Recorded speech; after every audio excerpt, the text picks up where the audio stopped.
test of the public warning alarm system. I repeat, this is only a test.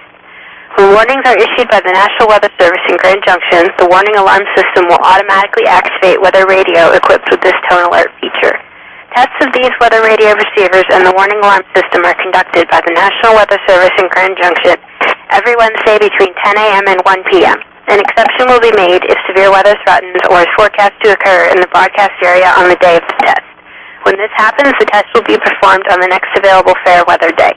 The warning alarm tone will be activated for hazardous watches and warnings for the following counties in western Colorado: Mesa, Garfield, Delta, Montrose, Eagle, Pitkin, Gunnison, Ouray, San Juan, La Plata, Archuleta, Moffett, Routt, Montezuma, Dolores, San Miguel, Grand, Jackson, and Summit. In eastern Utah, Uinta, Grand, San Juan, Duchesne, and Emery counties. Once again, the National Weather Service has just conducted a test of the public warning alarm system. We now return to our normal broadcast cycle.